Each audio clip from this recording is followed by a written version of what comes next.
a seccional da Ordem dos Advogados do Brasil, Seção São Paulo, por sua Comissão de Direito Notarial e Registros Públicos, tem a honra de recebê-los para o lançamento do livro O Registro Civil das Pessoas Naturais, Filiação e Socioafetividade, que conta com o apoio das Comissões de Ação Social e Cidadania e de Cultura e Eventos da OAB São Paulo.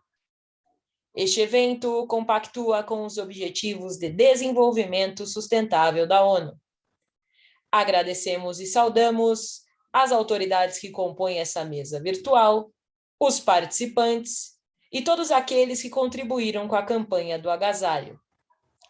Para conduzir a abertura oficial deste evento, anunciamos a doutora Raquel Ximenes, presidente da Comissão de Direito Notarial e Registros Públicos da OAB São Paulo.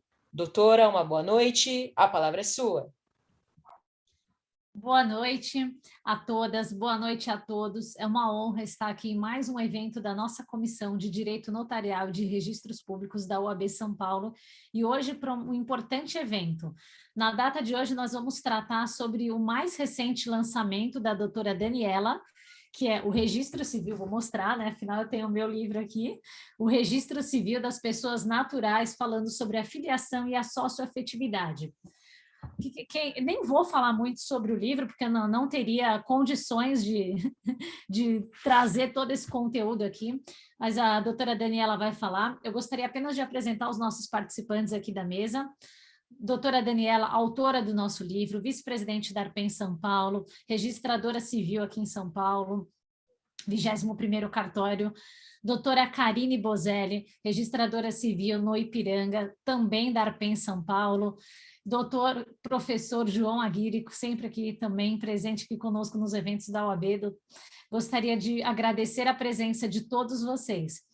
Vou fazendo alguns outros comentários aqui durante o nosso evento, né? Não vou conseguir me conter, mas já passo a palavra aí, sem mais delongas, à doutora Daniela. Dani, muito obrigada por você estar aqui conosco, a palavra é toda sua. Estamos aqui para aprender sobre esse seu maravilhoso trabalho, seu grande objeto de estudo. Primeiramente, boa noite, obrigada, Raquel, é com muita honra e alegria que eu estou aqui hoje à noite. Primeiramente, cumprimentar Karine, João, você pelo convite e dizer que eu fico bastante emocionada e feliz. Para mim é uma grande realização, afinal de contas vamos dizer assim, é a finalização de um percurso que se iniciou em 2017 e que essa noite, não digo que se finaliza, mas que, enfim, se concretiza com a publicação desse livro. Esse livro ele é fruto, então, de um mestrado, digamos, o segundo mestrado, depois de um doutorado, não me perguntem por quê, porque eu não vou nem saber como explicar isso, mas, enfim, depois de um segundo mestrado na área específica, que depois eu me embrenhei, depois de fazer um processo penal lá em 2000, na verdade, depois que eu resolvi aderir e entrar na área de direito notarial registral, porque na época eu queria prestar concurso para o Ministério Público, mas acabei entrando justamente na carreira na qual eu estou até hoje, que é o Registro Civil das Pessoas Naturais. E acabei fazendo, então, o segundo mestrado na Universidade de Coimbra, fruto, então, que é esse livro que eu estou publicando na data de hoje, já saiu um tempinho atrás. Então, do que trata, então, esse livro? Esse livro ele trata principalmente da filiação, mas sob o ângulo do registrador civil. O que eu procurei tratar nesse livro? Quando é concretizada a filiação, tanto no âmbito de Portugal como aqui no Brasil. Então, é um direito comparado, um livro de direito comparado. A minha ideia foi entender como é que funciona o regime lá em Portugal e aqui no Brasil. Quando eu tratei a tese, eu começava a tratar primeiro em Portugal, né, o regime português e depois no brasileiro, e quando eu fiz o livro eu inverti. O meu ângulo foi primeiro o regime brasileiro e depois o regime português. O que eu procurei analisar? Quando a gente pensa na filiação, a gente percebe que nas últimas décadas houve uma evolução muito grande, principalmente na questão da filiação em termos biológicos. Primeiramente, a gente tinha a questão do papel do matrimônio e do casamento, e aquela família tradicional como sendo o papel onde havia a constituição principal dos vínculos de filiação.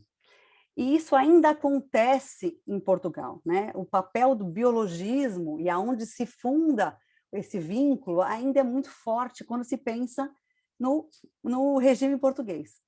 Aqui no Brasil, a gente já foi muito além, né? Quem está por dentro e quem estuda essa matéria sabe que nas últimas décadas a gente evoluiu para algo que se chama socioafetividade. E a gente foi mais além ainda, a gente conseguiu já trazer para o papel do registrador algo que se chama de multiparentalidade. E nos últimos anos, para aquilo que a gente chama de o procedimento de reconhecimento da socioafetividade no próprio âmbito do registro civil. Então, eu procurei levar isso para Portugal, foi algo bastante discutido, inclusive no âmbito da banca, eu fui praticamente, para dizer assim, massacrada, porque para eles isso é algo impensável. Você ter no âmbito do registro uma pessoa com 2 mães e um pai, ou 2 pais e uma mãe, porque é algo muito inovador, é algo que eles não conseguem entender. É algo que a própria examinadora falava, mas como assim? Você vai ter 2 mães e um pai, mas como é que você vai saber quem é o biológico? Como é que você vai saber quem é o socioafetivo? Como é que vai ser na hora da sucessão? Então, foi algo muito complexo, até para entrar na mentalidade deles, que é muito mais... eu até usei esse termo, e naquela hora eu achei que realmente eu não fosse ser aprovada, porque eu falei, não, realmente... o regime de vocês é muito mais quadrado e fechado, e nessa hora eu achei que realmente eu achei que eu fosse morrer, mas me escapou, enfim, porque eu fui tão massacrada, então, assim, tudo que ela me perguntava, eu respondia, tentava explicar o porquê da importância de se trazer para a formalidade algo que, na realidade, já acontecia no âmbito da posse de estado de fato, mas que, na cabeça deles, é algo que ainda não existe. Como assim você vai formalizar e trazer isso para um registro civil? E daí, o que eu analisei foi justamente essa diferença entre um contexto e outro, mas a evolução que aconteceu no âmbito do direito de família, mas que lá, apesar de haver a figura da perfiliação, já muito facilitada também, até no âmbito da conservatória do registro civil, que é algo que, paralelamente, é muito parecido com o papel do registrador civil aqui no Brasil, ainda não há essa amplitude mental para que eles absorvam esse papel da socioafetividade. Assim, no âmbito da conservatória, a possibilidade de você colocar um nome, por exemplo, sob o nome do padrasto, isso já acontece lá, então é algo que eu menciono no livro. Há, por exemplo, ao mesmo tempo, muitas atribuições que o conservador lá já tem que nós não temos aqui, que é algo que eu trouxe ao final do livro. E daí, como ideias que nós poderíamos importar de lá para cá, né, que são as ideias que eu trouxe no final, e que daí, aí sim, como é o inverso, né, eu levei como uma tese daqui para lá, que normalmente o que o brasileiro faz? O brasileiro ele vai para Portugal para se inspirar, né? Ele leva uma tese para lá e fala assim, não, então a gente pode trazer para o Brasil uma ideia de Portugal. E normalmente a tese que o brasileiro escreve é enaltecendo o sistema português. Então, normalmente ele vai muito bem, ele não leva essas bateladas na tese. E eu tentei fazer o contrário, eu tentei levar uma ideia para Portugal para que o conservador português pudesse fazer um procedimento, imagina, socioafetivo. Lógico que eu fui bastante light, porque isso foi antes do provimento 83, em que não havia intervenção do Ministério Público, mas eu acho que eu até fui um pouquinho visionária, digamos assim, porque o que eu pensei? Eu falei, eu não posso levar um socioafetivo para lá sem pensar numa intervenção do Ministério Público de lá, que é algo que já havia lá em termos de guarda. Então, eu pensei, ok, vamos fazer algo parecido com a socioafetividade, mas vamos pensar numa intervenção do Ministério Público, e foi o que eu propus. E ainda assim, quando não houvesse uma paternidade biológica estabelecida, como os casos aqui que a gente tem. E mesmo assim, eles acharam que era muito progressivo para o sistema português, e como eu já disse anteriormente, eu fui praticamente assim, massacrada, porque é algo que lá eles ainda não conseguem entender no âmbito do registro, e não conseguem nem mesmo diferenciar para que isso é importante, porque, afinal de contas, já existe a adoção. Por que então eu não vou para a adoção? Que foi uma das coisas que me foi perguntada no âmbito da tese. Mas, doutora, por que eu vou fazer um sócio-afetivo, então, se eu tenho adoção? Qual seria a diferença? E foi uma das perguntas que eu respondi.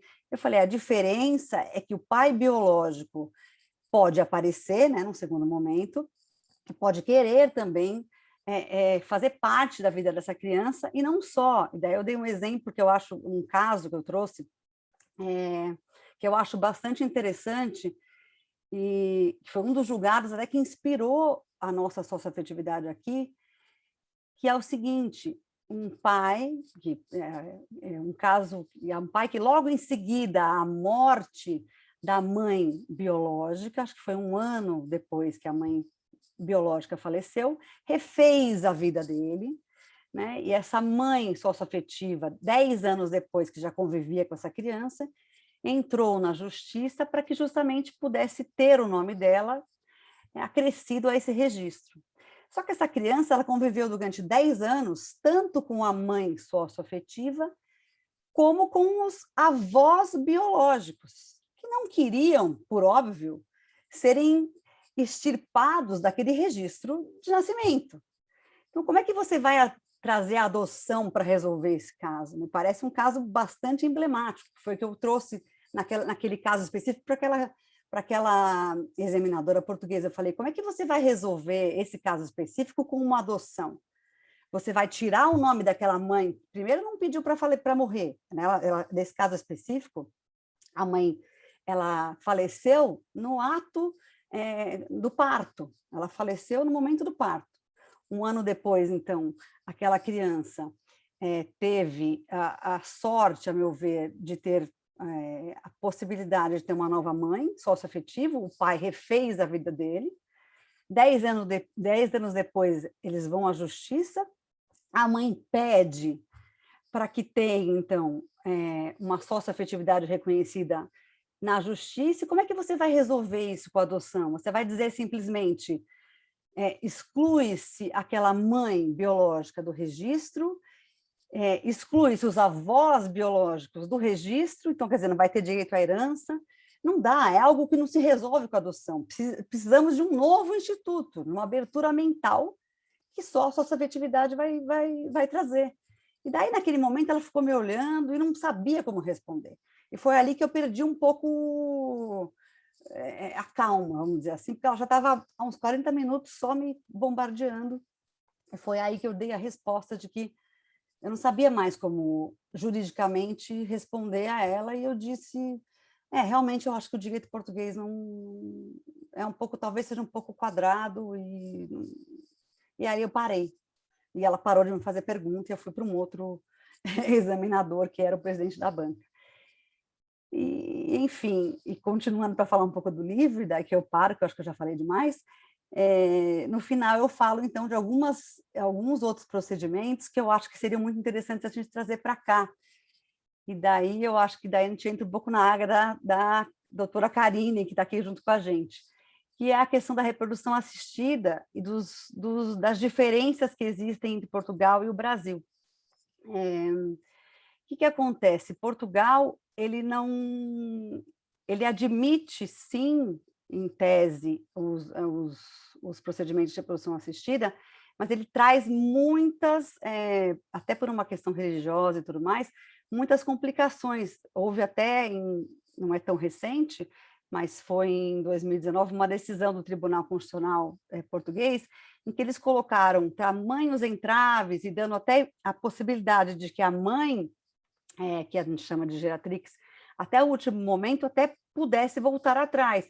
Então, você praticamente não tem, eles não fazem isso lá, porque é um risco tamanho de quem decide optar por esse método, que você não vai arriscar. Como é que você vai colocar e optar que até depois da gestação que a pessoa vai poder mudar de ideia? Né? Ao passo que aqui no Brasil você você diminui esse risco, porque primeiro tem que haver, né, um grau de parentesco, e agora, em maio, a gente teve uma ulterior mudança de que a pessoa tem que já ter um filho dela. Então, a pessoa já tem um filho, então não tem aquela coisa, lógico que tem milhões de complicações, eu acho essa escolha de reprodução assistida é bastante complexa, a meu ver, mas você diminui o risco, né, daquela coisa de, aquele filho ali, daquele carinho que se cria, porque ela já tem um filho dela e tem ali um grau de parentesco para frente. Mas vou deixar para falar um pouquinho mais, porque eu já falei demais. Eu vou dar a palavra aqui para o João e depois para a Karine, por favor. Vou falar professor, senão ele vai brigar comigo. João.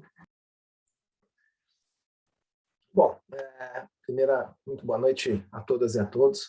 Queria dizer que é uma honra enorme estar aqui, compondo essa mesa virtual, estar aqui na OAB, que eu tive a honra de presidir recentemente a Comissão de Direito de Família e Sucessões. Agradeço ao presidente Caio.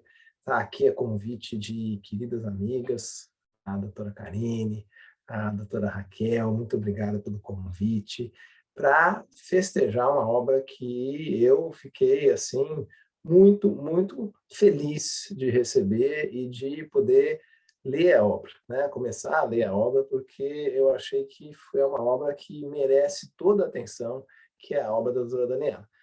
Daniela, eu já fiz aqui nos bastidores, né, um elogio, mas agora eu quero fazer um elogio público e convidar vocês a conhecerem a obra mesmo, porque vale muito a pena, tá? Estou aqui com o meu exemplar também, como a doutora Raquel mostrou dela, porque ela tem diálogos, e é um convite a outros diálogos. Ela tem, primeiro, um diálogo fundamental com o direito comparado, né? Como a doutora Daniela falou, ela faz um diálogo muito, muito rico e muito importante com o direito português. Nos traz essa experiência do direito português que, assim como a ela trouxe algumas surpresas que ela acabou de contar para a gente nessa deliciosa passagem que ela fez agora há pouco, também me trouxe. Eu tive a oportunidade de, há um tempo atrás, a convite de um amigo comum, Karine, o professor Simão, de participar de alguns eventos lá em Portugal. Eu fui algumas vezes, umas 3 vezes a convite do Simão.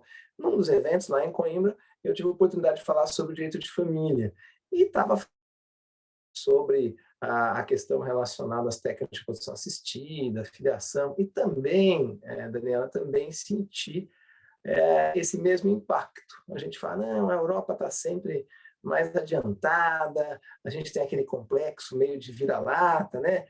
E a Europa tem a última, como diria lá no interior, a última bolacha do pacote sempre, né? A gente está sempre buscando alguma coisa, mas o direito de família brasileiro, ele é de ponta. E ele tem hoje o reconhecimento de situações jurídicas, nas palavras do professor Menezes Cordeiros, por exemplo, ele tem o reconhecimento de situações jurídicas muito mais complexas e muito mais abertas do que o direito português, como a Daniela falou, né? Eu queria estar na sua banca, queria estar vendo você falar isso, vocês são muito mais quadrados, eu imagino como é que ficou a banca. Foi corajosa, né? Não sei como é que você está até aqui. Demais, eu também não sei. Parabéns, parabéns. Mas efetivamente eles têm uma visão bem mais, deixa eu tentar fazer de uma forma mais amena, bem mais dentro da quadratura, né? Bem dentro do sistema positivado. Obviamente porque eles têm esse apego ao sistema positivado, porque eles têm uma escola histórica. Para a gente pensar, a Faculdade de Coimbra, ela é 300 anos mais antiga do que o nosso país, né? Ela foi inaugurada em 1200 e nós fomos descobertos em 1500. Então tem toda essa tradição que é fantástica, mas que eu verifiquei ali, acho que a Daniela também, pelo que ela falou para a gente, que é uma tradição que acaba segurando um pouco essa evolução do direito e o acompanhamento com o trato social. A questão da adoção achei que foi muito simbólica, né? Porque são 2 institutos absolutamente distintos, né? A família formada pelo vínculo da adoção, uma família plena, mas que parte de uma relação, em regra, né? E aqui no Brasil especialmente, que a prioristicamente não existiu o vínculo da socioafetividade. A não ser nos casos de adoção à brasileira, né, que é o FAO, até tipificada como crime, no sistema que a gente tem hoje, posto pelo ECA, a adoção ela demanda necessariamente uma inscrição na lista, todo um cadastramento, na verdade, a espera, um estágio de convivência com a criança e com o adolescente que, no mais das vezes, é muito curto e que não dá para garantir essa socioafetividade. Isso vai ser construído depois do vínculo da adoção se efetivar a partir dos trânsitos em julgado da sentença. E a Daniela bem disse, a socioafetividade é algo posterior, né? Ela se construiu. Então, a prioristicamente, eu não tenho a ideia de, eu quero adotar uma criança, eu quero adotar um adolescente. Não, construindo um vínculo ali em razão da posse de Estado, e essa é uma pergunta que eu vou fazer para a Daniela, e a posteriori se quer reconhecer, né? É uma situação, de fato, que acaba gerando a relação de parentalidade. Nesse caso, a gente tem uma diferença bastante grande e o nosso direito evoluiu a partir de um artigo que eu reputo como fantástico, essencial à leitura para quem quer que queira estudar a socioafetividade, que é quem primeiro falou sobre isso, que foi o professor João Batista Vilela, que em 1978 escreveu o clássico artigo intitulado A Desbiologização da Paternidade, e isso foi a base para todo mundo. Quem escreve muito bem sobre o tema também é o professor e ministro hoje Luiz Edson Fachin e a Daniela. A Daniela faz um outro diálogo fundamental para a gente. Tá? Por favor, me coloque no mesmo patamar desse, né? Que daí já está um pouco demais. Escrito, Daniela, não seja modesta. Está muito bem escrito, porque ela nos traz um outro diálogo que é muito interessante. Além desse diálogo com o direito comparado, a Daniela nos traz um diálogo entre o direito civil, o direito de família e o registro civil das pessoas naturais. E busca aí um caminho que eu entendo particularmente, tive a oportunidade também por amizade, porque ela é muito minha amiga, e essa gentileza decorrente da amizade faz uns convites às vezes imerecidos, mas a Karen está sempre me prestigiando e sempre convidando para os eventos dela. E é por amizade. Por amizade, eu já tive a oportunidade de dizer isso em vários eventos da Arpen, que eu sou a favor dessa simplificação dos nossos atos, que a gente possa efetivamente praticar vários atos diretamente no registro civil. E essa ideia, ela vem trazida de uma forma muito interessante pela Daniela no livro dela. Ela faz o diálogo, primeiro, com o direito comparado, mas também traz um outro diálogo absolutamente importante com propostas de alteração que são muito úteis para a gente e que eu acho que tem que vingar ao longo do tempo. Então, por exemplo, a questão relacionada à alteração do regime de bens. Por que não alterar o regime de bens diretamente no cartório? Nós estamos tratando de um ato que trata expressamente de direitos disponíveis, patrimoniais, que estão sendo regulamentados por pessoas maiores e capazes. Por que essa obrigatória intervenção do judiciário para a alteração do regime de bens? Pior ainda, né, essa excrescência que veio no artigo 774 do Código de Processo Civil, que é a necessária publicação de um edital. Terceiro vai se meter na intimidade do casal para dizer se autoriza ou não a alteração do regime de bens. Me parece até um desconhecimento da alteração, não vai produzir eficácia ex tunc para prejudicar os terceiros que são credores, não precisa, é desnecessária essa intervenção. Mas a Daniela nos traz essa questão com bastante acuidade, com bastante precisão. Outras questões bastante interessantes, ela aborda a questão do pacto antinupcial, a gente poder fazer diretamente no registro civil, fala também do divórcio, da separação, traz algumas questões que eu queria até que você, e aqui vai ficar minha pergunta, a questão relacionada à guarda, né?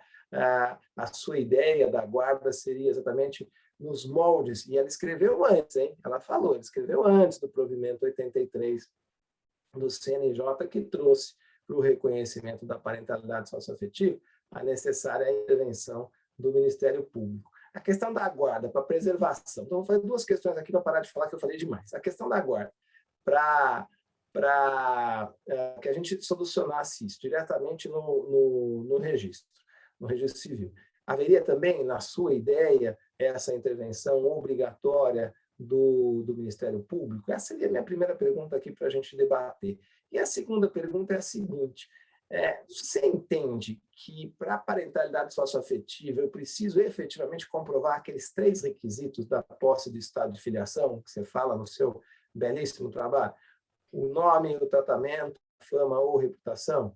Porque eu, particularmente, já vou dar a minha opinião aqui para debate. Eu entendo que o nome é algo desnecessário. A gente pode fazer essa aferição sem que ele tenha o nome. O nome vem a posteriori. Eu vou reconhecer e agora eu vou até dar o meu nome, tá? Mas ele não tem um nome anteriormente, porque historicamente, lá na época dos imigrantes, era importante você provar que ele tinha um nome para ele conseguir provar a posse de filiação. Hoje eu entendo que o nome não é um requisito essencial, ele pode contribuir como elemento de prova, mas os requisitos essenciais seriam o tratamento, né, de pai, filho, mãe e filho, e a fama, né, como a sociedade os vê. Então, deixo essas 2 perguntas aqui para tentar trazer algum debate, mas eu te parabenizo mais uma vez pela belíssima obra e, efetivamente, a leitura é obrigatória para a gente entender os caminhos que a gente pode andar, seja no direito comparado, seja para simplificar, tornar mais efetivo o acesso à justiça e resolver questões sociais que estão hoje patentes, né? Elas precisam de simplificação, de soluções mais fáceis, e esse eu acho que é o grande mérito aí da sua escolha. Parabéns, Daniela, muito obrigado. Obrigada a você. Na verdade, em relação ao Ministério Público, acho que eu não fui talvez tão clara. O que eu propus lá em Portugal foi para que eles tivessem um procedimento lá perante o conservador, né, para que pudessem iniciar um diálogo com a socioafetividade, daí sim, no âmbito da conservatória de lá, tivesse a intervenção do Ministério Público. Aqui no Brasil, antes que tivesse o 83, eu acho que sim, é interessante ter a intervenção do Ministério Público, mas, veja bem, qual eu acho que é o papel do registrador civil no âmbito do procedimento socioafetivo? Primeiro, eu não concordo que nós tenhamos que aferir efetivamente que há uma socioafetividade. Primeiro, porque eu acho que o afeto é algo intangível, não dá para a gente, no nosso âmbito, virar e falar assim, aqui existe uma socioafetividade. Se existe uma equiparação entre as duas coisas, o que deve haver ali é simplesmente um papel do registrador de averiguar a capacidade das partes, manifestação de vontade, livre de vícios e indícios de fraude. Só. Não acho que cabe a gente, o que a gente tem que fazer é pegar aquela documentação que está descrita ali no provimento 63 e verificar, as partes vão fazer o quê? Consensualmente, simplesmente dizer, olha, aqui eu quero reconhecer essa pessoa e há uma socioafetividade. Não cabe ao registrador ficar averiguando se há ou não há uma socioafetividade. Ao passo que a sua resposta ali, eu também concordo com você, o nome não faz parte do nominaço, trataço, concordo plenamente com o que você falou.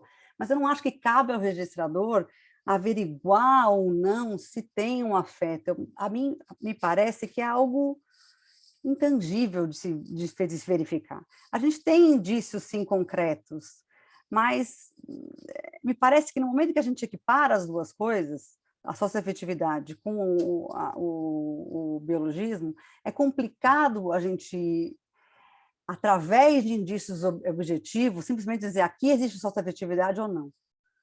E que seria um papel simplesmente do Ministério Público fazer uma dupla verificação dessa lisura, mas é complicado a gente falar assim, então tá, aqui tem uma socioafetividade, e em meia hora que a gente viu as partes, simplesmente dizer, aqui existe uma socioafetividade ou não.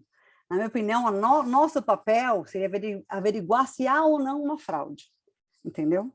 Essa é a minha humilde opinião a esse respeito. É o que eu coloco no livro. Eu acho que é muito complicado a gente ir além desse papel. É isso que eu penso. Então, esse papel seria uma análise objetiva e não ir além disso. Não sei se eu respondi aquilo que você me perguntou. Em relação aos outros, pode falar, por favor. Respondeu perfeitamente, eu também acho. Fica muito difícil você exigir do registrador que faça essa aferição da socioafetividade naquele ato. Na verdade, o cuidado é exatamente esse, para evitar a fraude, né? E até para evitar a adoção, aí sim, né? Sim. A adoção brasileira através do registro. Aí sim, vamos trazer os meios que me convenceram de que aqui existem indícios dessa afetividade, mas é lógico que não é uma decisão peremptória e nem tem natureza constitutiva, declaratória constitutiva, porque vocês não estão fazendo uma análise mais aprofundada da situação fática. E, efetivamente, eu concordo plenamente. A ideia é fraude.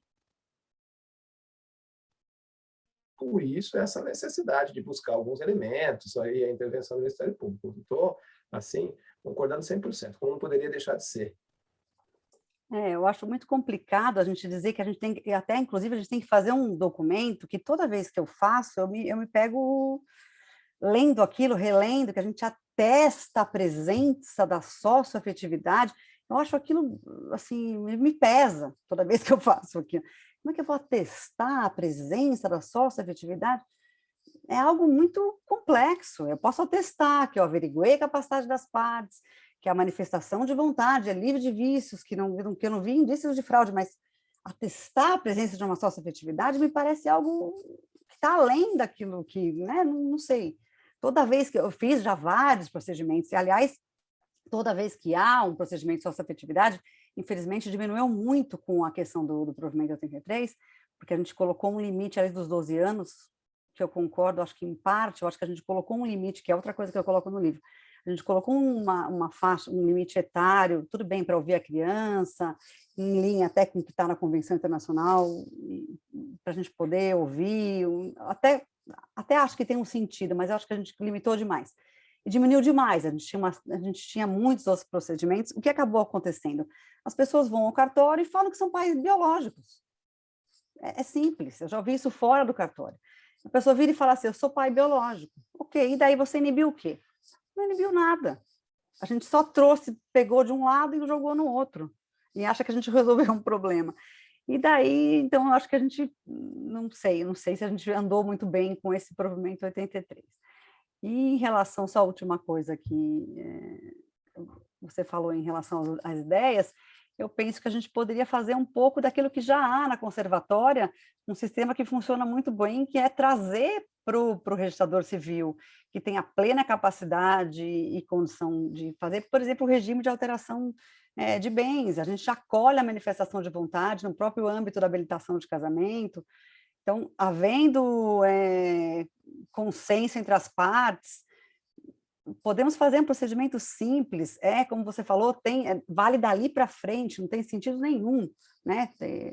Terem uma publicação, consentimento de outras pessoas, eu acho que tiraria isso do judiciário, eu acho que, né, seria muito importante que algo nesse sentido acontecesse. Tá perfeito. Eu agradeço a oportunidade, mais uma vez, de participar desse debate e de ler o seu livro. Muito obrigado.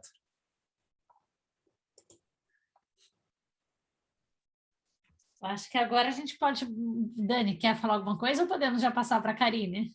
Não, vamos passar, por favor. Gostaria de ouvi-la. É bom porque a gente ouve, né, a visão de um advogado e agora a visão de uma outra registradora civil, né? O debate fica muito rico. Karine, por favor. Muito obrigada. Primeiramente, agradeço aí o convite, a oportunidade de estar com todos aqui aprendendo. Para mim, eu estou entre colegas e amigos e todo dia, cada momento, a gente aprende com vocês. Agradeço a Raquel, ao João, querido Aguirre, e não podia prestar maior homenagem para a Daniela do que estar aqui com ela. Agradeço a ela por ter confiado em mim e estar com ela aqui nesse dia. Daniela, parabéns pela tua obra. Eu sei que todo o processo de estudo, todo o processo acadêmico, ele envolve muita dor, muita solidão, e muito atos assim de esforço contínuo, de saber, estou indo no caminho certo, não estou indo no caminho certo, será que eu estou indo, deixando o filho, o marido, periquito, papagaio, que a gente sempre sabe que a gente tem uma renca de pessoas que estão conosco. Então, primeiro eu te parabenizo pela coragem, que eu acho que é importante isso, do ponto de vista de mulher para mulher, no sentido mesmo, a coragem de voltar à academia, buscar novamente o estudo, atravessar o mar, né, o oceano, para ir lá na Universidade de Coimbra e dizer, voltei, estou vindo aqui para estudar. E a tua obra é uma obra assim, extremamente relevante, não só para quem atua na atividade, no registro civil, mas para qualquer bom advogado, qualquer bom jurista, qualquer pessoa que tenha interesse em conhecer a matéria. Então, é uma obra que tem uma excelente pesquisa bibliográfica, você escreve muito bem. Eu lembro uma vez, eu vou contar essa para o Aguinho, uma vez eu fiz uma banca simulada com o Simão, que é nosso amigo. E aí ele fez algumas críticas do meu texto, ele falou, Karine, mas eu quero te falar uma coisa, você escreve muito bem. E eu falei assim, que bom, Simão, pelo menos alguma coisa boa tem nessa história.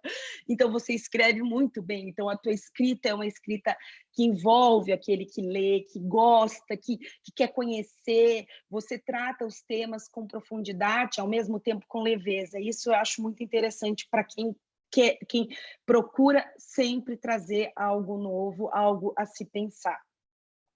E eu sou velha como a Aguirre, tá, Aguirre? Nós dois, eu acho que somos mais velhinhos aqui da turma. Nem vem falar isso, não, né?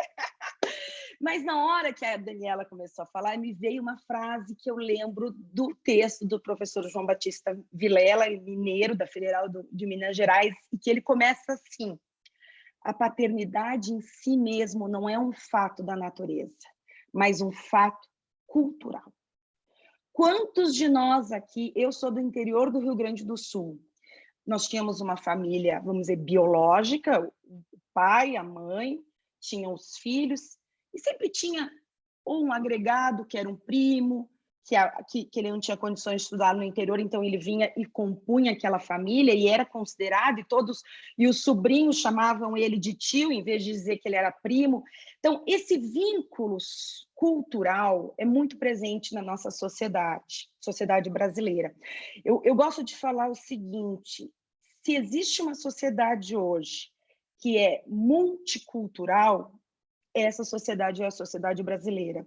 Não por conta da nossa formação só, por uma formação, nós somos ameríndios, nós somos europeus, nós tivemos a colonização japonesa, etc. Mas multicultural por conta da nossa sociedade estar muito afeita a essas diferentes formagens, ou melhor, esses diferentes formatos que nós nos colocamos. Então, se nós fôssemos pensar há um século atrás, falar em desbiologização da paternidade era algo que não era possível.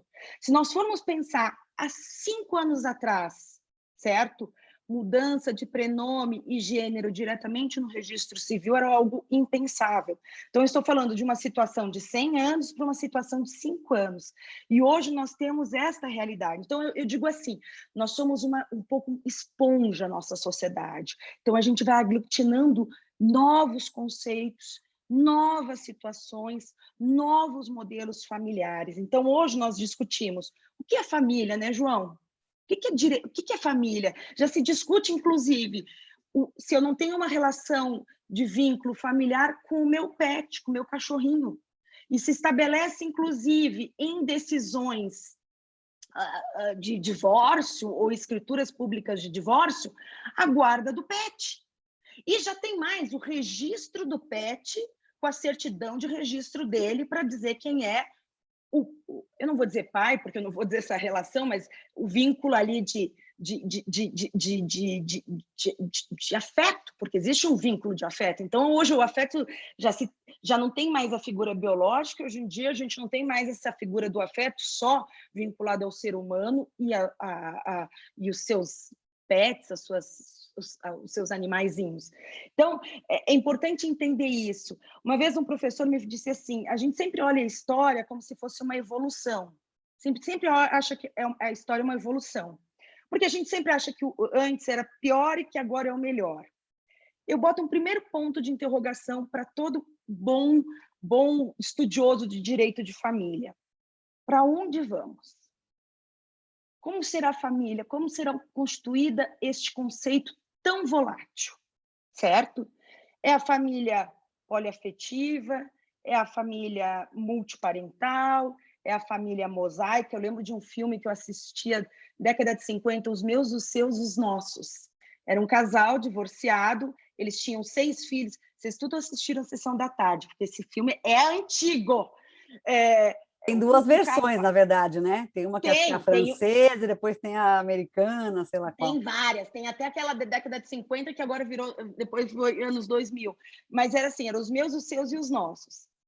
E é um contexto, e aí eu coloco alguns pontos, além do que a Daniela já colocou, por exemplo, você trata da questão da reprodução assistida, certo? Nós hoje nos deparamos com os métodos de reprodução assistida que todos os dias chegam no cartório com a figura da reprodução caseira, que eu gosto de brincar, que eu faço essa brincadeira, quem já viu alguma palestra minha sabe sempre que a minha palestra tem que ter alguma coisa divertida.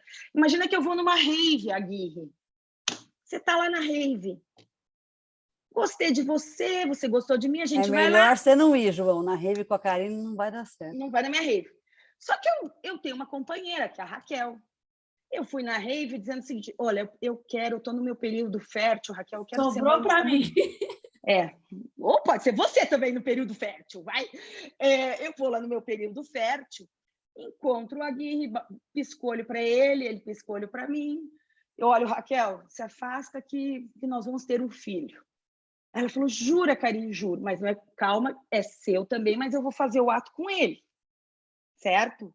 Ou até a situação é de utilização de material genético através da colocação do material genético masculino através de uma seringa. Então, é coletado em um recipiente e é colocado dentro da genitália feminina para que haja o quê?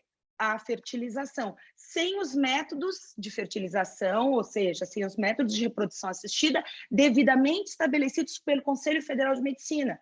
E nós nos deparamos com uma situação, nós temos ou não que, ao mínimo, regularizar essa situação, porque eu sou a geratrix, mas eu convivo, eu tenho uma relação, eu sou até casada com a Raquel Ximenes, e ela entende que aquela criança que está sendo gerada, apesar de um material de terceiro, é filho dela. E eu vou dizer uma coisa, gente, já existia a figura da desbiologização com a reprodução assistida com material heterólogo, Código Civil, projeto é de 1975. Ou seja, eu faço, e há uma presunção de paternidade, ou seja, eu sei que o material genético é heterólogo, não é meu, mas eu assumo como pai e aplica-se a presunção de paternidade. Então, são temas que cada vez mais nós temos que nos deparar e colocar, porque assim, o bonito do direito é que nós temos que seguir as necessidades da sociedade. Nós não podemos estar fechados. Quando a Daniela fala assim, olha, Portugal tem uma posição um pouco mais rígida, a Itália tem uma posição mais rígida ainda que a Portugal, a França é um pouco menos, ela é mais suscetível, porque tem a figura do Estado laico mais presente, mas, de um modo geral, nós temos a realidade do quê? Nós temos que dar proteção jurídica para essas relações. E essas relações se deparam diretamente no dia a dia de quem está num balcão de cartório, desculpa, é isso a nossa vida, né, Daniela? Chega alguém e diz, olha, é meu filho. E até vou dizer mais, esses dias eu vou contar os 2 causinhos, posso, antes de fazer a pergunta para a Daniela, tá? Esses dias chegou para mim o seguinte, posso, Raquel, você libera? Daniela, Aguirre, chegou para mim uma situação seguinte, o colega e a colega, dizendo assim, o casal foi num cartório, chegou lá e disse assim, eu vim reconhecer, saiu o registro, e foi fazer o registro de nascimento, vim reconhecer essa criança como minha. O senhor é pai dela? O senhor é o pai biológico? Não, não sou.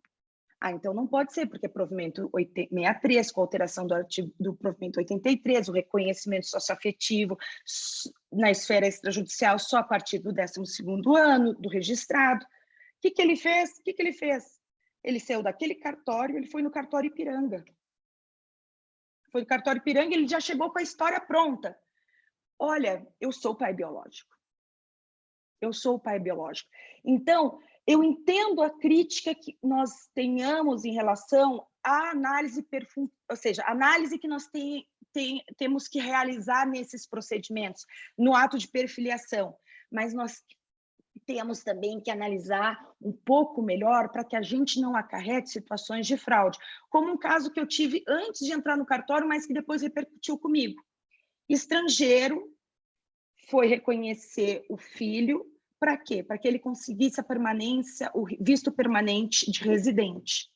E depois eu recebi uma intimação da Polícia Federal, porque foi estabelecido, foi um processo investigatório, no qual se deduziu que ele não era o pai biológico daquela criança, certo? Então, ele se utilizou de uma fraude. Então, eu acho que isso são questões que a gente tem que se deparar sempre, ou seja, temos que, sim, acompanhar as demandas, temos que trazer proteção jurídica para os casos, e eu acho que a obra da Daniela nos faz refletir isso, ou seja, essa análise de direito comparado, ao mesmo tempo, essa visão daquele que está atuando no direito de família brasileiro, mas também temos que pensar em que momento essa coisa tênue, ou seja, qual é a minha análise? Eu posso ir mais além, eu não posso ir mais além? Eu tenho que verificar, eu sei que o João comentou e a Daniela também comentou, ambos comentaram, melhor dizendo, temos que aferir a afetividade? Claro que não, a gente não afere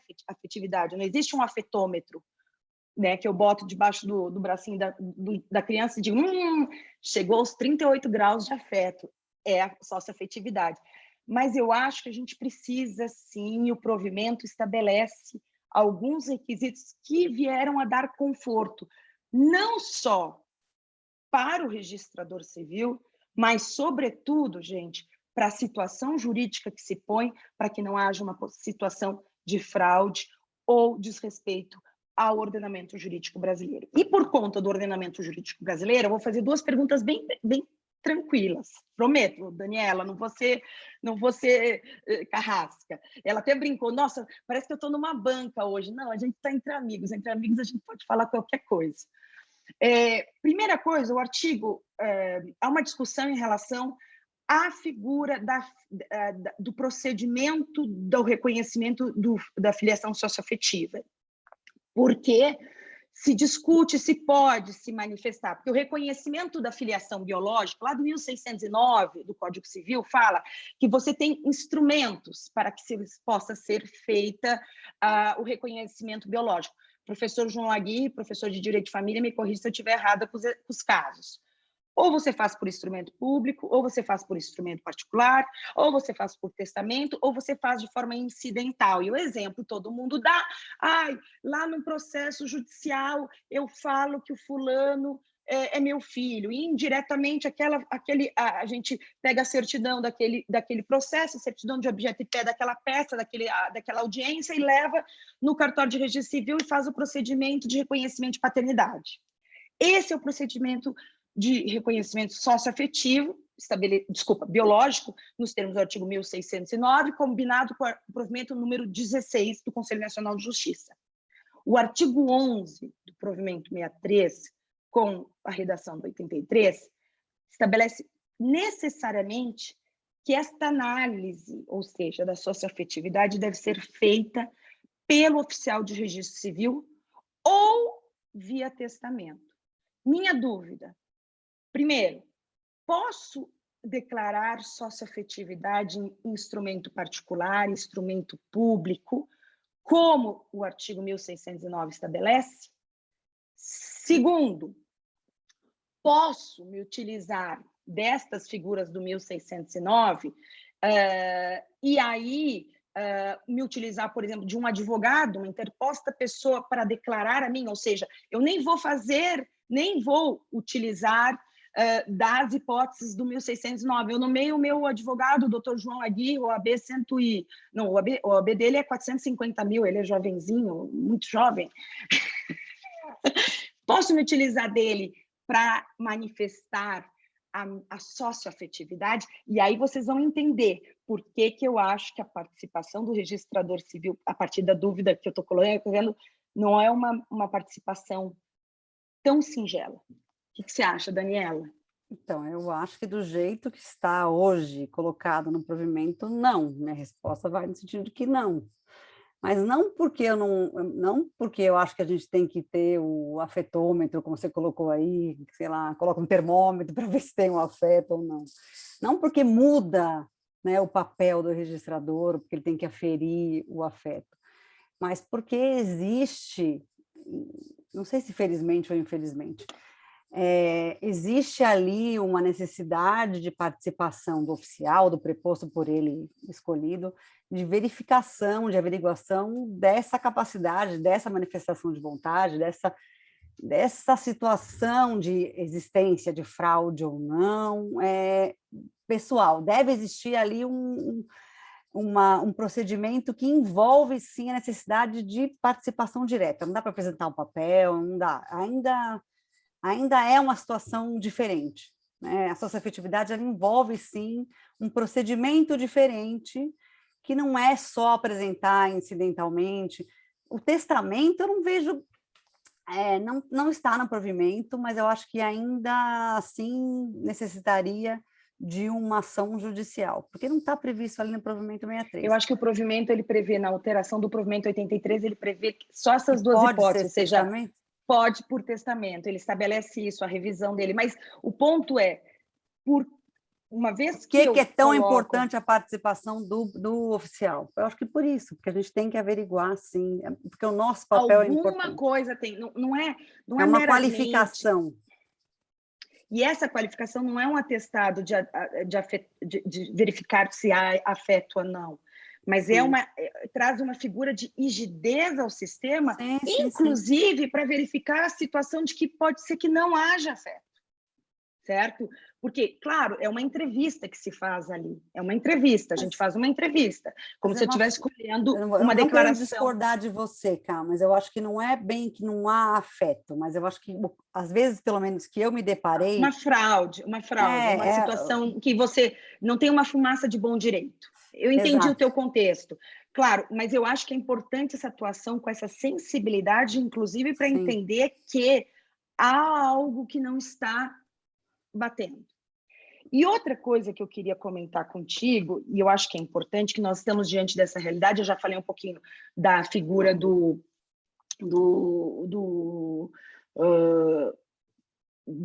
da reprodução assistida caseira, e temos tido várias decisões. Hoje eu fui ler um pouquinho, uma coisa para comentar, e eu li uma reportagem rapidamente que estava lá no Globo.com, e eu vou ler só o primeiro parágrafo. Um resort 5 estrelas com vista para o mar.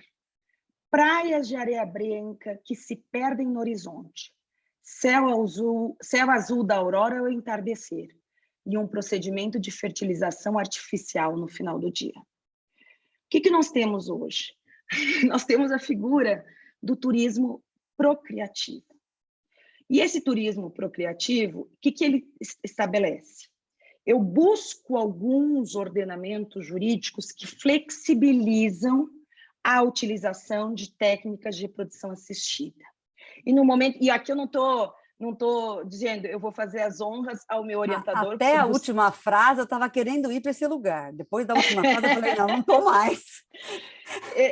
Eu quero fazer aqui, colocar assim, esse tema é um tema que o meu orientador do doutorado é um tema que ele é super competente, então o professor Gustavo Mônaco, não estou na sua estatura, mas vou tentar representá-lo muito bem. Mas a figura do turismo procriativo pelo seguinte... Fazendo um adendo, o professor Gustavo Mônaco fez o prefácio desse nosso livro. O professor Gustavo fez o prefácio. E, muito bem, por sinal.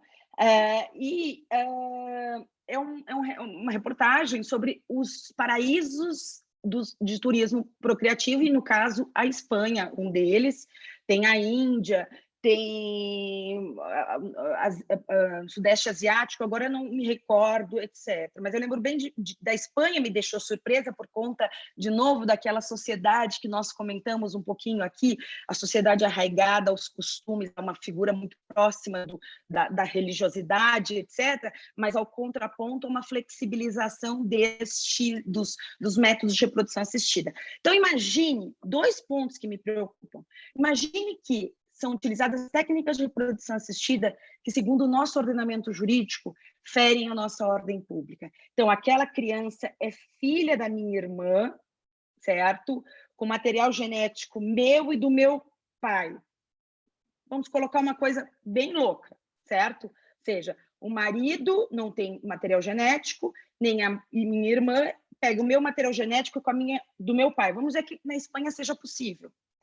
Nós vamos trazer essa situação jurídica para o nosso ordenamento jurídico, para que essa criança possa ingressar no Brasil como uma filha de brasileiros, certo?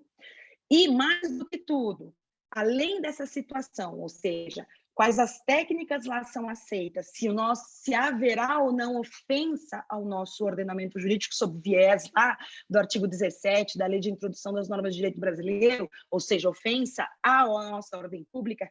E segundo, muitas vezes, aquela criança que é gerada no ordenamento jurídico X não consegue obter autorização para sair do país, porque ainda é considerado como filho da geratrix, ou sequer consegue obter passaporte ou a nacionalidade brasileira.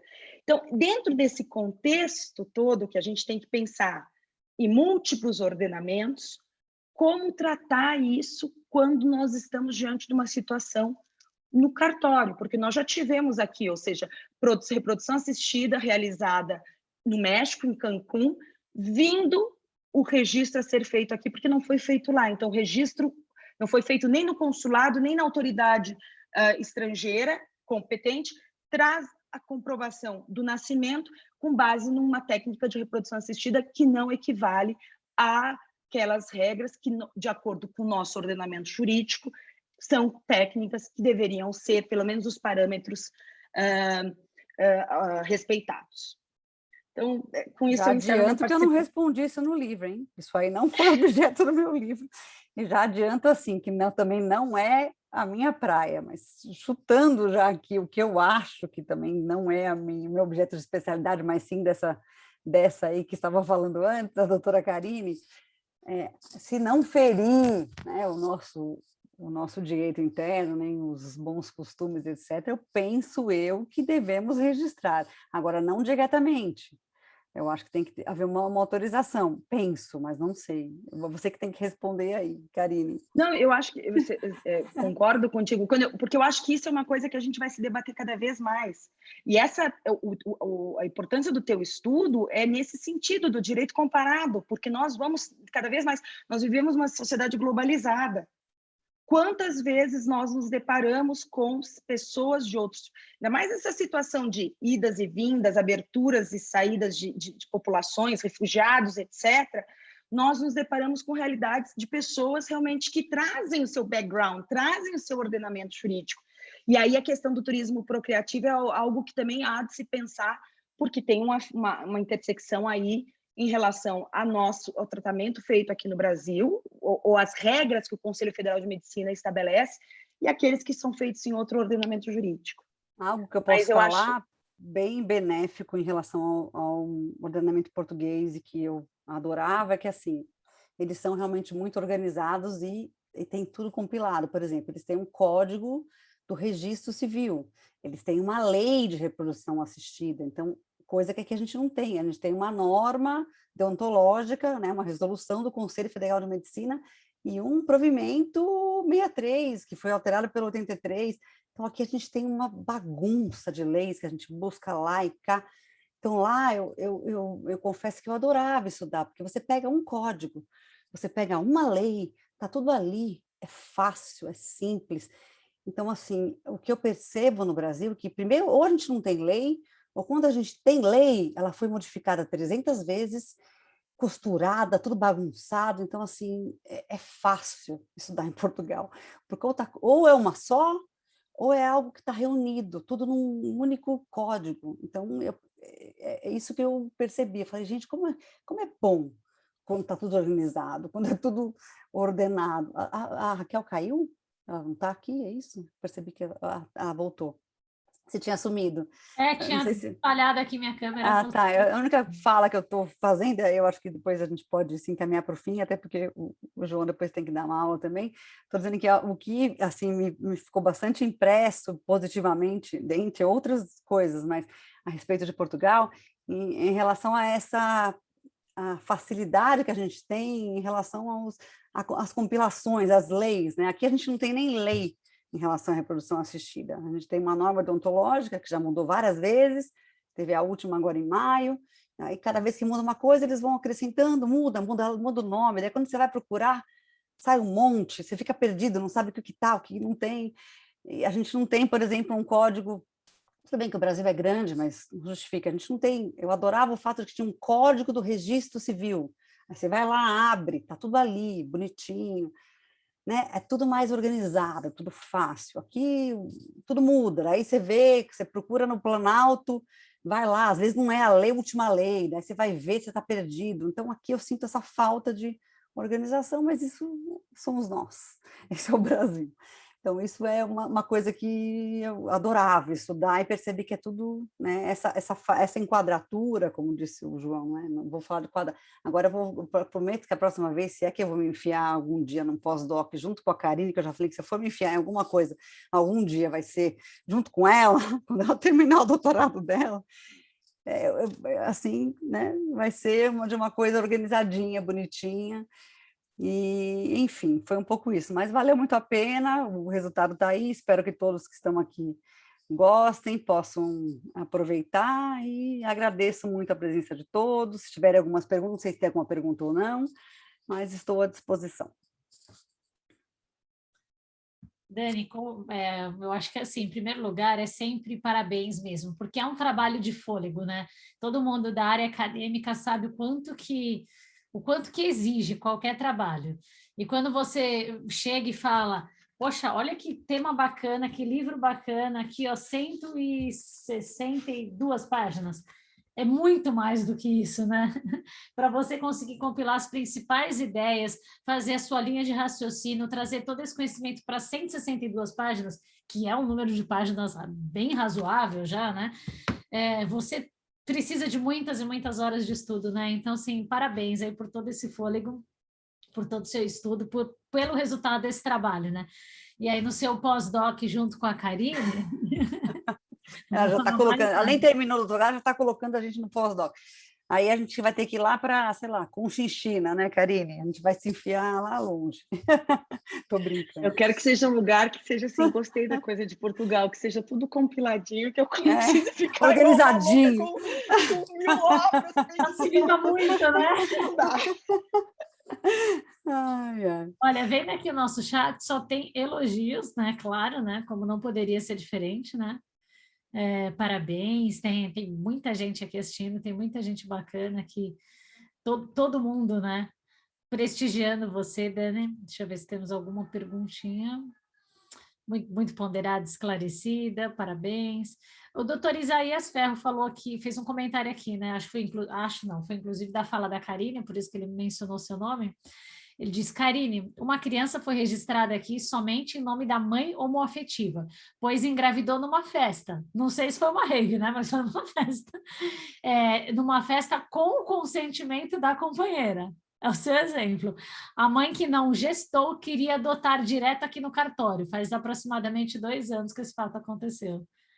Exatamente o caso. Que nesse caso não seria uma adoção, né? Seria, na época, salvo engano, havia a possibilidade do reconhecimento socioafetivo e que não se estabelecia uma figura de temporalidade, ou seja, de prazo para isso. Então, se ela tivesse acompanhado a gestação, muitos colegas fizeram isso, acompanhar a gestação, acompanhar a gravidez, desejava aquela criança, etc., era feito o reconhecimento socioafetivo. Mas o que eu gostei, Isaías, são casos do registro civil, os causos do registro civil. Então, eu não inventei nenhum da rave, está aí a história comprovada. Agora, se não fez, agora que já mudou a lei, não tem jeito, vai ter que procurar o judiciário, esperar e ver o que vai acontecer, né? Não tem jeito. Sim. Ou espera 12 anos ou se socorre ao judiciário. Exatamente, ele falou, são os causos do dia a dia. Obrigado, viu? Obrigado, Isaías, obrigado a todos aí que se manifestaram. Tem Obrigada mais um comentário aqui da Ana Paula, entrando dentro dessa questão aí dos causos de registro civil também mencionada por vocês. Ó, tem aparecido já demanda de registro em cartório de pessoas que fizeram a famosa, né, inseminação caseira com doação de material genético de um amigo através da seringa. Por mais diferente, né, que pareça, tem sido bastante comum. E a Denise fez uma pergunta aqui. Não, pode falar. Posso fazer uma propaganda, Merchan? O último encontro que nós tivemos de registro civil, do qual os 13 se fizeram presentes e engrandeceram o encontro que a gente sempre faz pela ARPE em São Paulo, uma temática foi essa, com a professora Ana Cláudia Scalchetti, inseminação caseira, e os riscos decorrentes dessa inseminação caseira. A professora Ana Cláudia Scalchetti é professora do Mackenzie, tua colega, né, Aguirre, lá, e a tese de doutorado dela é esse tema, e nós nos deparamos sim com essa realidade, ou seja, cada vez mais a utilização, até pelo custo, etc. Nós temos um grupo, né, Raquel, pela Comissão de Direito Notarial e Registral, que estamos debatendo essa questão, não temos ainda uma solução, porque se por um lado há a figura de, vamos dizer, facilitar, e mais do que isso, é um direito à filiação, é um direito a ter a filiação reconhecida, está lá na Constituição Federal. Por outro lado, nós temos também a figura da paternidade responsável, ou seja, os riscos que essa filiação gerada, sem o devido controle do ponto de vista de doenças, etc., pode causar à gestação e, sobretudo, ao fruto dessa gestação. Fora, assim, o melhor interesse dessa criança no futuro, como é que você vai negar que esse pai biológico depois possa vir a reconhecer? Existem algumas questões aí que a gente tem que pensar, porque não é um caso que foi regulamentado, não é uma reprodução assistida que está na lei, que não, como é que você não está ali dizendo que aquela paternidade não vai poder ser reconhecida no futuro? É diferente da reprodução assistida. Então, são muitas questões que têm que ser pensadas nesse caso. Por favor. Tocou no ponto que eu gostaria de tocar. Olha que caso interessantíssimo.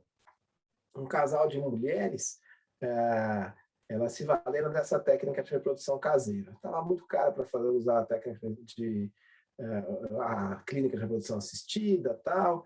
Elas chamaram um amigo que morava num outro estado e usaram o sêmen dele. Da forma que vocês falaram aqui, usando com uma injeção, o período fértil das duas estava mais ou menos sincronizado, e falaram, se as duas engravidarem vão ter gêmeos, não eram gêmeos, mas elas iam chamar de gêmeos, se uma engravidar, a outra é mãe, e aconteceu. E prometeram a ele, fizeram um acordo com ele de que ninguém saberia a sua verdadeira identidade. O que já é uma questão controvertida, por quê? Porque é o que a Daniela falou. Como é que fica o direito do filho à filiação? O direito fundamental à identidade, que integra o rol dos direitos da personalidade. Nós estamos falando aqui, será que esse é um direito disponível? Eu vou ceder o meu material genético aqui, eu vou ser pai, mas não vou ser pai, ninguém fala. Porque no banco de sêmen, e essa é uma crítica que todo mundo fez, a gente tem o nosso Congresso não legisla sobre essa matéria, né? Tem alguns tabus que não são objeto de legislação, então a gente acaba buscando o judiciário, normas deontológicas e etc. e tal. Agora, quando a gente está falando de um banco de sêmen, existe uma clínica, existe um ato que está tudo regulamentado e etc. e tal. Aqui não. Será que é passível de disposição isso? Eu vou ser pai, mas não vou ser pai, não quero assumir essa responsabilidade. Olha o que aconteceu, coisa de questão interessante. Engravidou uma menina, e o pai voltou para o seu estado. E não é o pai, fez festa, tal, mas não é o pai, eles tiveram um acordo que não era o pai. Nasceu a menina, a mãe biológica registrou.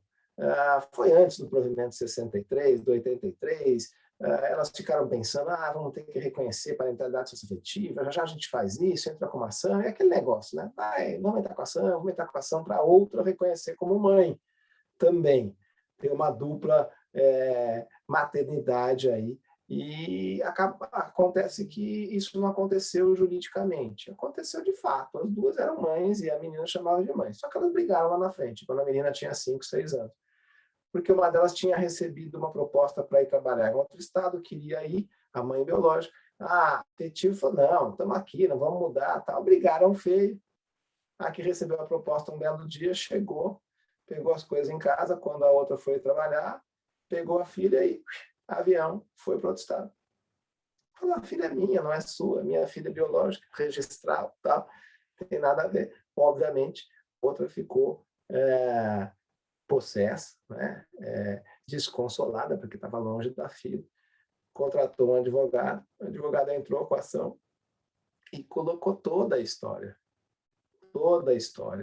no papel, inclusive indicando quem era.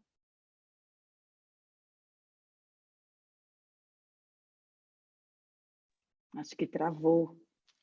João? Ficou mudo para mim. Oi? Agora voltou, João. Travou? Indicando, você falou, indicando Quem era o material, o genitor, quem que cedeu o material genético. E daí ele foi citado. E tem um parecer do Ministério Público que é o seguinte, olha, paternidade não é disponível. O senhor é pai, tem que pagar alimentos, tem que assumir a sua responsabilidade. Isso não é um contrato que versa sobre direitos disponíveis e você vai colocar o filho no mundo e não vai assumir a sua responsabilidade. E aí, como é que fixa a questão? Exatamente o que a Daniela falou. Olha a questão intrincada que nós temos, né? Ele que estava tranquilo, que tinha um contrato verbal ali, que estava lhe garantindo o sigilo, primeira desavença, o sigilo sumiu, desapareceu. E agora tem uma cota ali do Ministério Público dizendo, ó, venha ao processo para assumir a sua responsabilidade de pai. Vai assumir, vai pagar alimentos, não é um direito disponível, etc. Então, são questões que a mudança nos costumes, que a tecnologia, elas estão trazendo para a gente e que a gente vai ter que resolver. E eu acho que a gente tem que buscar meios para resolver em juízo e fora dele. Não dá para ficar só apegado à lei, fechar os olhos, como ficar só naquela quadratura. A tecnologia, a evolução dos costumes, a evolução da sociedade, ela está trazendo vários desafios para a gente que não dá para fechar os olhos. Que antes era algo que não era tão comum, é algo que tem se tornado realmente muito comum. Ultimamente eu recebi acho que uns 2 mandados, ordens judiciais, e daí não tem até colega perguntando, mas eu cumpro, não cumpro? Daí quando vem uma ordem judicial, eu tenho para mim que eu não tenho por que não cumprir. É algo que já foi discutido, rediscutido no âmbito judicial, e que já foram feitas ponderações, eu acho, de praxe, não sei, eu não vejo motivo para não cumprir, mas até esse ponto eu acho que já chegou, né, num grupo que nós temos na capital, de um caso desse, de reprodução assistida caseira, mas é algo que eu tenho para mim que nós vamos ter que, em algum ponto, normatizar. Não vai ser pelo Congresso, porque isso já entendi que isso não vai acontecer, pelo menos não nesse século, mas eu acho que a gente vai ter que, de alguma forma, endereçar essa discussão, porque a gente vai chegar nesse ponto que você disse. São muitas vertentes a se pensar. O direito acompanha, né, as evoluções aí sociais, né? Então, à medida que as mudanças vão ocorrendo, que os novos tipos de família vão sendo formados, o direito vai acompanhando para tentar regulamentá-las, né? É o que vocês comentaram, com diversos exemplos, tanto de Portugal quanto daqui mesmo. Quando que há 100 anos atrás, talvez eu esteja até falando um número muito alto, né? Nem precisaríamos de 100 anos, mas quando que, algum tempo atrás, nós imaginaríamos um tipo de relacionamento desse padrão, um tipo de família assim, né? Um novo formato. Então, assim, são mudanças que estão cada vez mais presentes, né, na nossa sociedade. Acho que os novos formatos de família são indiscutíveis e o que não está regulamentado necessitará de regulamentação em breve. Se a corregedoria vai se manifestar, se o Congresso vai ser forçado de uma forma ou outra a regulamentar, né? Não sabemos, mas precisaremos com toda certeza. Professor João, agradeço muito a sua presença, muito obrigada. Nós também já estamos encerrando, só tem mais uma perguntinha que eu vou passar aqui para a Dani, mas eu entendo que você tem aula. Professor João, nos deixará para ministrar a aula. Encerrem por mim. Eu queria agradecer essa oportunidade mais uma vez. Agradecer a oportunidade fantástica de ler o seu livro, Daniela. Estou terminando o seu livro, mas gostei muito. Obrigado pela gentileza, obrigado pelo convite. Eu estou aqui em duas casas em que eu me sinto em casa, para ser bem redundante, que é a OAB e que é a ARPEN, e eu fico muito feliz de ter essa oportunidade de participar de um evento tão inteligente como foi, e tratando de um livro tão bom e com tanto conteúdo. Não deixem de comprar, de adquirir o seu livro, porque vale muito a pena, tá? Muito obrigada. Muito obrigado. Obrigada, professor. Obrigada, boa aula. Boa aula. Tchau, tchau. Gente, a nossa última pergunta aqui é da Denise Pereira, e ela fala sobre este registro de relação socioafetiva. Já ocorre hoje? Então, fica no registro civil 3 nomes de responsáveis? Então, já ocorre hoje. Hoje tem alguns requisitos. A criança tem que ter mais de 12 anos, tem que haver consenso entre os pais biológicos, né, que constem do registro. Se for só a mãe e a criança maior de 12 anos, e se tiver um pai e uma mãe, né, deve haver esse consenso, todos têm que comparecer ao cartório e levar os documentos de identificação, e nós vamos ouvir as partes, como a Karine comentou, né, marca-se uma entrevista, e depois é ouvido o Ministério Público, mas costuma ser algo bastante simples se há consenso. Se não houver consenso, né, se as partes estiverem em briga, aí tem que se socorrer à justiça, aí tem que contratar um advogado e entrar na justiça. Mas se todo mundo estiver de acordo, se a criança concordar, né, a gente vai ouvir a criança e vai ouvir a mãe e o pai biológico, no caso, se houver realmente uma relação de socioafetividade, a coisa é bastante simples, não é nada complicado. Pode colocar o nome da pessoa que reconhecer. Normalmente, como é que funciona, né? Como é que é o nome da pessoa? É Gisele, é isso? Eu sou ruim de lembrar. Denise. Denise. É Denise. Para situações em que já há realmente uma relação, por exemplo, que a gente chama de padrasto, alguém que já conviva com a criança há muito tempo, já chama de pai, já chama de filho, já chama de mãe, já chama de filho, e nesse caso, havendo, né, a constatação dessa relação já de filiação, vai ser sim, já vai haver, ou se já houver um pai afetivo, vão ter 2 pais, né? Desculpa, um pai biológico, vão ter 2 pais no registro, uma mãe, se for esse o caso, ou se não houver um pai no registro, os casos, por exemplo, mais comuns, que acontecem no meu cartório, por exemplo, já só há uma mãe e não há um pai, aquele pai que cuida daquela criança no dia a dia vai passar a constar do registro, e é algo bastante tranquilo. Karine, você quer acrescentar alguma coisa em relação a isso? Não sei se eu falei tudo, falei muito rápido. Não, você foi brilhante, foi brilhante. Acho que o ponto hoje se discute muito a diferença entre adoção e reconhecimento socioafetivo, né? Sobretudo nesses casos em que a adoção é unilateral, ou seja, eu só tenho o pai, ou só tenho a mãe, ou o outro. Então, é uma coisa que no nosso dia a dia a gente já está muito mais habituado, etc., mas que exige uma análise, sim, para que não se confundam os institutos. Mas, de novo, Daniela, parabéns, obra brilhante, muito sucesso, como falou o João, comprem a obra, eu já tenho a minha também aqui, comprem, é uma editora excelente, a Partir Latam, a obra está muito bem, o prefácio muito bem feito, o texto flui muito bem, e para quem gosta de direito de família, a obra é fundamental. Obrigada a todos. Denise, qualquer dúvida que você tenha, você pode entrar no site da ARPEN ou entrar no site de qualquer cartório nosso que tem lá as explicações, tá bom? A gente ajuda você a entender um pouquinho melhor, mas é bastante simples, não é complicado. Obrigada a todos por participarem, obrigada Raquel, obrigada Karine e boa noite a todos. Karine, quer falar mais alguma coisa? Só agradecer de novo, me sinto em casa na OAB, ainda lembro do meu número de OAB, 150-483. Beijo. Olha, o registro civil perderia muito sem você, sem a Dani, mas a OAB ganharia muito com vocês duas aí, imagina advogando nessa... Olha, eu tinha meu OAB, mas eu não lembro do número, viu? Eu não sou que a Karine que tem uma maquininha lá dentro, não lembro. Eu tenho ela guardada aqui, viu? Já vou procurar agora, fiquei curiosa para lembrar do número. Eu queria só deixar, posso só fazer um convite? Claro. A ARPEN sempre tem palestras, lives e etc. Então, quem puder participar, frequentar, olhar o nosso site, decisões, a gente sempre está à disposição. O Registro Civil está de portas abertas para toda a advocacia, no sentido da gente estreitar os laços. E aí eu agradeço mais uma vez a você, Raquel, porque você tem feito muito para estreitar esses laços pela OAB. E, então, muitíssimo obrigada. Muito obrigada, viu, Karine?